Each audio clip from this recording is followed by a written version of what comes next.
Welcome back to What You Will Learn. My name is Adam Ashton. And my name is Adam Jones. Today we are reviewing Contagious by Jonah Berger.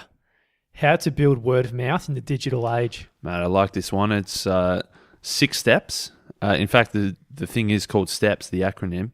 And it's about spreading the word, social transmission, word of mouth. How do you create a product or a service or a behavior that catches on, that people talk about and tell other people about? So if you really think about it, why things actually catch on, one reason you might think some products and ideas become popular because they're just plain better. That makes sense, man. We like to use websites that are easier to use. We take medicine that's more effective, and we listen to scientific theories that are most true. Yeah, exactly. We go for the bigger, the lighter, the flat screen TVs, rather than the old shitty, huge TVs and so forth. So anything that's better, we're generally attracted to more, you'd think. That makes a lot of sense, man. And another reason is attractive pricing. So not surprisingly, people would rather pay less than pay more. Another one is advertising. So advertising, it plays a role because consumers need to know about it in the first place, don't they? Yeah, of course. But there's a big but at the end of that. That means then the best product at the most attractive pricing with the most advertising should win. But we know that that's not always the case. No. They're not necessarily the types of products that go viral. And viral, he says, like a disease, catching on from one person to another. The real key is social transmission, this word of mouth, people telling other people. So those first 3 we said, that was just basically a setup. Yeah. They're not true. They're not it. It comes to, if you want your thing or any idea or anything like that to go viral, it all comes down to word of mouth, really. That's what he's saying. Exactly. He says, firstly, word of mouth is frequent in that people share on average 16,000 words per day, both from voice and from in text, on social media or in emails and stuff. And it's also important in that every hour there's 100 million conversations about brands around the world and about products and about companies. And if you think about it, if a brand tries and advertise a certain product on you, or say, a book or something like that, compare that to having a coffee with a mate and he says, all right, this book is just for you. You have to buy it. Exactly. Obviously, you're going to take the word of mouth before anything else, aren't you? It's much more persuasive coming from someone trusted. And it's also more targeted because I'm going to pick the person who I'm going to tell is based on what I think they're going to like, rather than just, say, an advertising campaign that 100 million people see and really only 1,000 of those people are the right target. Whereas 1-to-1, people are going to only tell people that it's targeted. You're not distracted at all by Charlie? No, not at all. So, yeah, just right now, Ashto's just getting plummeted by his dog, Charlie, which is quite interesting. But anyway, so this is what It sounds very bad if people don't have a visual of that. Not full plummeted, but that's the whole idea. That's the whole idea of the book, right? So the word of mouth is the key for anything to really spread. And this book really breaks it down into a structured process so you can understand actually how to optimize for word of mouth. So whatever you want your thing to spread like a big, bad disease. Yeah, he's got 6 things, and the acronym spells out STEPS, STEPPS, so a double P there in STEPS. And the first principle is S, social currency. Exactly. So social currency being, how do people look when they tell you something? So when I tell Ashto I did X, Y, and Z on the weekend, I'm telling him about X, Y, and Z and not all the other things, just because I want to feel like I look good in front of other people. Yes. So you only tell them the shit that makes you look good. You don't tell them about, the on the weekend when you got rejected by 12 people and you got 3 failed job applications and so forth. You only tell them a bit of the highlights to make you look good. Yeah, exactly. You say, I went to the gym, or I went to this really cool new bar, or things like that. So you tell people based on how it makes you look. And one of the big things he says is secrets. If something's meant to be a secret, it's not going to stay a secret for long. People like to spread secrets because it makes you look good for knowing that secret in the first place. Yeah, you kind of look like an insider that you know everything. Yeah, exactly. So word of mouth is a prime tool for making a good impression. So it's as potent as a new car or a Prada handbag, but it's like he's saying it's like kind of a currency. A social currency is just the ideas that you spread. It makes you look more valuable around the world. Yeah, 100%. Now, he says there's 3 things that we can build into our product or service or behavior or video, whatever it is. We can build these 3 things in that make it give people more social currency. And the first one is inner remarkability. Now, we've talked about being remarkable. The book Purple Cow is all about being remarkable. And remarkability, obviously, meaning people want to remark about it. People want to tell other people about it. It's just building something innate into the product or service or behavior that makes it remarkable. Exactly. So if you're going to share something with someone, you're not going to share something that's mundane and boring than every day. You need to share something that is actually remarkable. And, a brief synopsis to that whole Purple Cow idea is, if you were driving down the countryside and you saw a whole bunch of brown cows, you're not going to tell anyone about it. But if a purple cow popped up, fuck, it's a purple cow, oh shit, Johnny, all of a sudden you're telling everyone you saw a purple cow, because you don't see a purple cow every day, do you? Not at all. That's very remarkable. One story he tells us is, imagine it's a hot summer's day, you've been playing basketball, you're a bit sweaty, you're a bit hot, and you want something refreshing. So you go find a pink lemonade Snapple. They don't have that in Oz, but it sounds delicious. What is a Snapple? I think it's just a brand of beverage. Okay. But so then you pop open the top, you get that nice refreshing taste of the pink lemonade Snapple. But then you see on the inside of the cap, real fact number 27: a ball of glass will bounce higher than a ball of rubber. You think, what? How does that? Glass would just smash. Rubber is very bouncy, but mate, it's a real fact. It's 100%. remarkable, and I'd tell you if I found that out. I'd probably tell you. Oh, absolutely, and I'd ask you, where did you find that out? And I'd say, mate, Snapple. Yeah, that's it, mate. So because it was remarkable, it's because I thought, this is a really cool fact. I'm going to tell it because it makes me look good for knowing it, and it's innately tied to Snapple then. Exactly, and not in this case a Snapple, but usually when we retell a story that is remarkable or something, this is something to include. We always tend to add a little bit of salt and pepper on everything. So, if you went fishing and you actually caught a 1 kilogram fish, all of a sudden you turn into a 4 kilogram marlin getting pulled off the boat, all that kind of stuff. You caught a shark, yeah. 100%. Yeah, definitely. And it makes us look better. And so that's remarkability, the first one. The second one he says is leveraging game mechanics. So if you can build some kind of game mechanism into it. So a couple of more obvious examples would be like frequent flyer programs, or like different levels of credit cards and stuff, where the more you fly, the higher points you get. Exactly. So if you get the platinum gold member diamond card or something like that, you obviously do have a little bit more social currency because they've leveraged this game mechanics. You've hit a level of debt and you've won the game, so you get the gold. Exactly. So say if you're in a frequent flyer program and you are the master level gold emperor, and you get to board the plane. Lost your kids, lost your wife. But it's good though. It's good. You got a gold credit card. you might get to board the plane first. And he says that whilst boarding, you've won this game, you've got enough points to be able to board the plane first. But he says that yes, it's good to board the plane 1 minute early, but the real benefit is boarding before everybody else. So it's like that social thing of you being better than everybody else, and obviously that's that social currency of you being better. Another one, number 3, is making people feel like insiders. And that's so if people feel like they're insiders, they're, again, social currency. It makes them better than everybody else. And it makes them want to tell other people, hey, I'm an insider of this product or this company, and they talk about it. Yeah, absolutely. So that's sick, man. I really like that one. The first one being social currency. We only care about what other people think. So when you're making your products and your look or an idea or anything you're trying to spread, really think about how the recipient is going to feel when they tell other people. Yes. So we want them to feel like absolute superstars. And that's the goal of social currency. That is great, man. The next one is triggers. And he sets us up by saying, which product would be spoken about more, Cheerios or Disney World? And you'd obviously think Disney World is phenomenal. It's one of those really, high energy, high emotion things where Disney World's sick. People love telling people that they went to Disney World. But he says Cheerios wins out. Exactly. And he's got a few stories in this regard.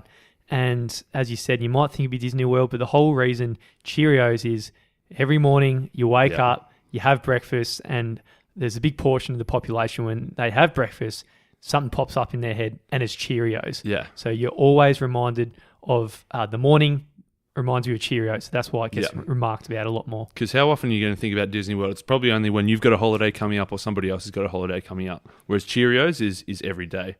An interesting story here was how about Mars. Back in 1997, the Mars Corporation realized all their sales have started to go way up. And they're like, shit, what the hell's going on? And it turns out in 1997, NASA's Pathfinder mission happened. So the mission of Pathfinder was to go and collect samples from Mars, and the undertaking took years of prep and millions in funding, but the whole world population was really excited about Mars at the moment because of this mission. And every time this mission was talked about at your coffee shops and all that, at the same time Mars was triggered and Mars bars was triggered, and they went out and bought more Mars bars. Even though Mars bars got nothing to do with the planet Mars, it was named after Franklin Mars, the dude who made Mars bars. Just the association, just that trigger. Everyone, the news, the Pathfinder's on its way to Mars.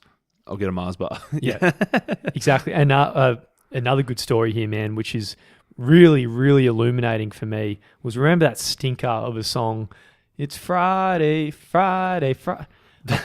You know that one?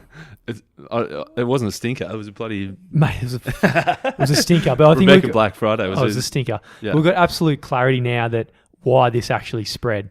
And similar to the Mars bar story, the whole idea of this song spreading was because everyone has a Friday every week. Yeah. And when they thought of Friday, that song, it's Friday, Friday, Friday, got to get down on Friday. So it popped up into their head, and then they spread that and showed it. They had a chart of the downloads of Fridays, and it's pretty much flat on Saturday, Sunday, Monday, Tuesday, Wednesday, Thursday, and then a massive spike on Friday. So it's obviously that Friday is the trigger to play Rebecca Black's Friday and share that with people. Definitely. I'm not going to lie, man. That's still every now and then, if some words someone's getting excited about a Friday, every now and then that still kind of triggers in my brain, and I'll start thinking about that shit song. It's a good trigger. So they even said here, like Rebecca Black, she was, their parents just paid, 30 or 40 grand to a record label, made that song, and then all of a sudden she had one of the biggest hit singles of the last decade. Mate, if you look at the lyrics, it's an absolute stinker. Thanks, mate. You come back to life. Mate, the lyrics do not make sense. It doesn't deserve to be that popular, but it was just because it was that trigger. So right now, let's just break it down into making an effective trigger by Jonah Berger. So you got to think about the environment of the people of the message you're trying to trigger. Yeah. And that's the thing we can actually try and reverse engineer and design for. Yeah. So an important thing in making a trigger is frequency. So how often it happens. So obviously breakfast happens every single day. Friday happens every single week, whereas Christmas is only once a year. So that will be a tougher thing to trigger with Christmas because it's much less frequent. Mm. Another one is strength. So you want it to be more associated with the thing you're spreading. So if you think the color red, you might think red's a trigger because red's everywhere and it'll make you think of your product. Yeah. But red, because it's everywhere, the trigger's spread out of a whole bunch of stuff. Yeah. And you compare that to, say, peanut butter and jelly, these two things are mixed. Or, there's another quick story they have in the book about Kit Kat and break. So when you have a break, Kit Kat. So they use that as a marketing ploy as well. Yeah, exactly. Much stronger than trying to have something more broad that applies to everything. Another one is geographical context. So different things will have different impacts in different places. Like, say, New York and pizza is much more strongly linked. Or in Oz, there was an ad about footy pie. So then when you go to the footy, you get a pie. Whereas in the US, I'm sure if you said, let's go to the footy, people wouldn't instantly think, let's go get a pie as well. Mm. Yeah, thinking about that footy pie, that's a great one. People are yabbling on about that for ages, and that really spread. Another one is temporal context, so being time. Yeah, and the time, obviously, whether it's breakfast, Friday, some of those things that we talked about.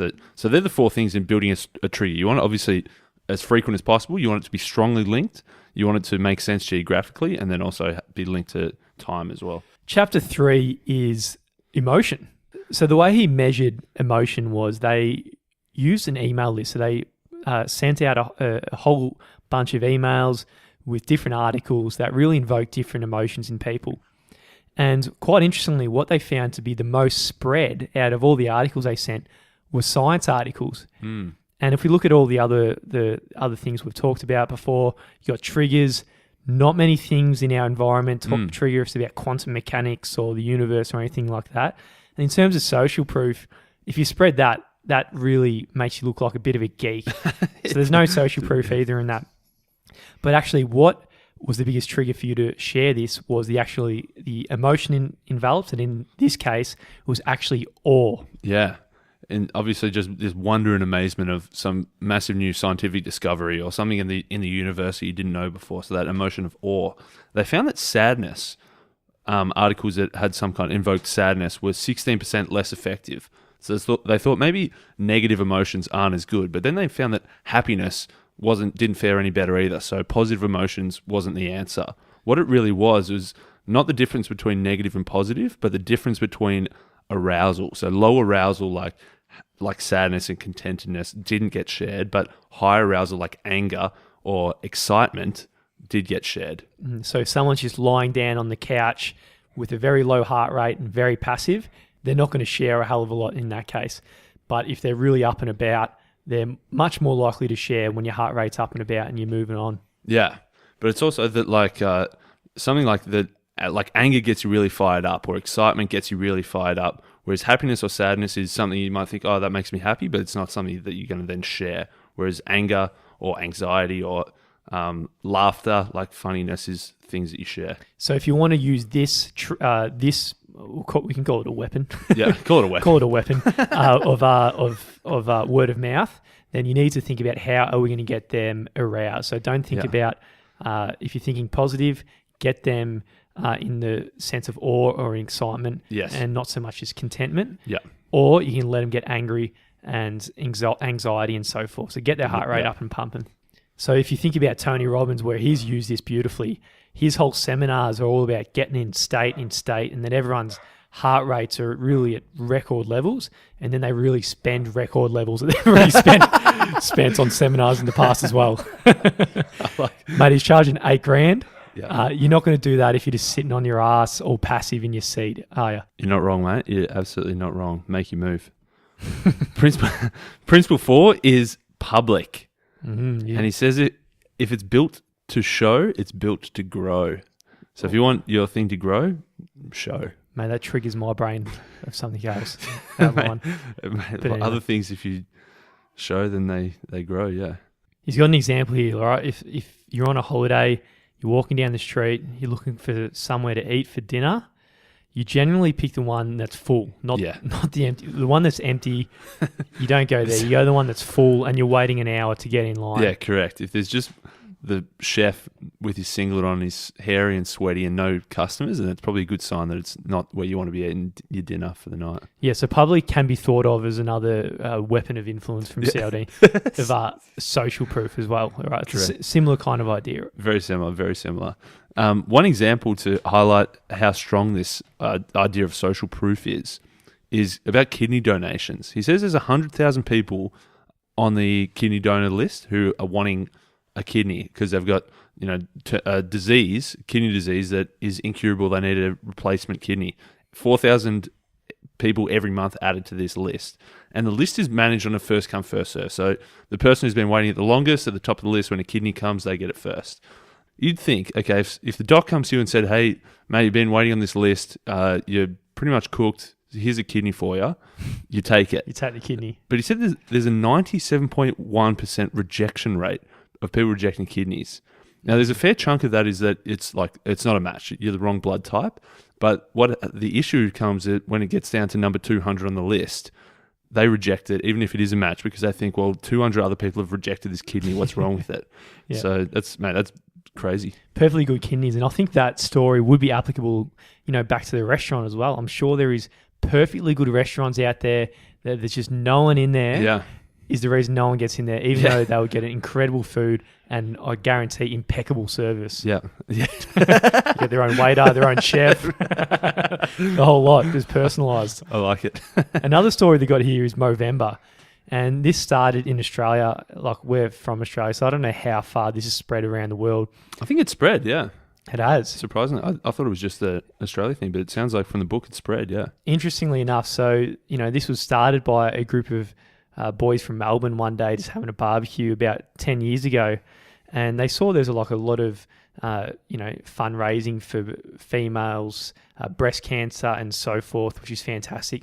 They thought about what about blokes as well, so more bloke-specific fundraising.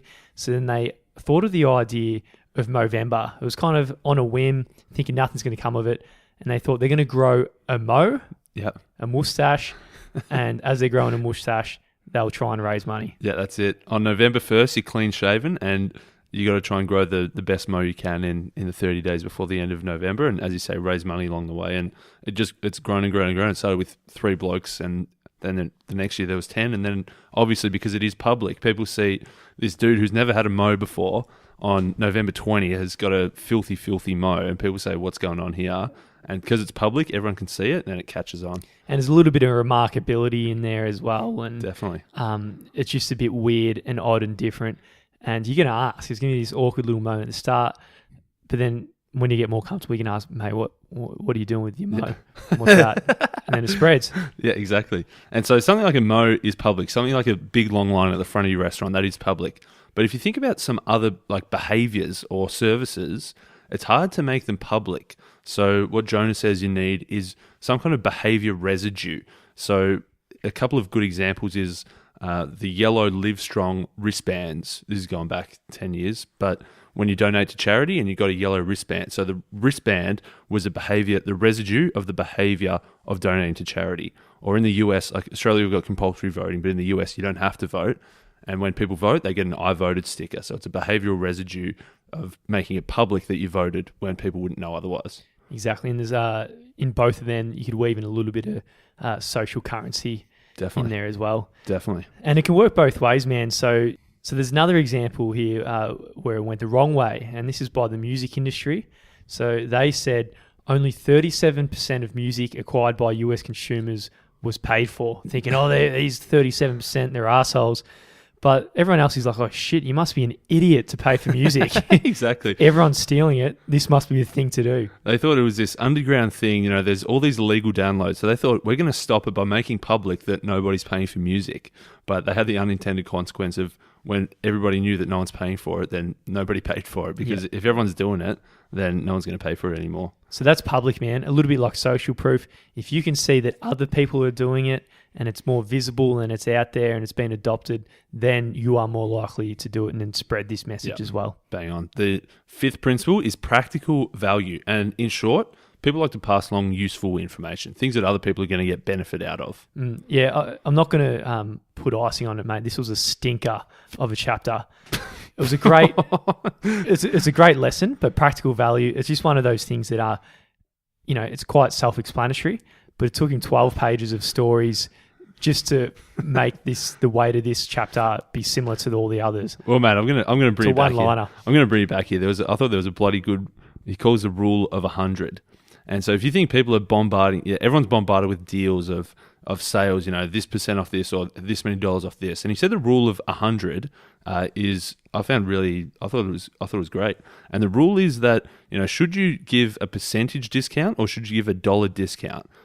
And he says that if your product is selling for less than $100, you should represent it as a percentage. So if it was 80 and it's now 60, then 25% off sounds better than $20 off. He says if it's more than $100, you should use a dollar amount. So if it's a set of golf clubs was $1,500, rather than saying 10% off, you'd say $150 off. So he says that if it's less than 100, represent it as a percentage. If it's more than 100, represent it as a dollar value. I thought that's a good solid takeaway. Yeah, it is. So he says if social currency is about information senders, so that's about themselves, then practical value is all about the other person, where you, like you kind of alluded to at the start with the book idea, where you're actually trying to help the other person and add value to their lives. That's it. He says in news you can use.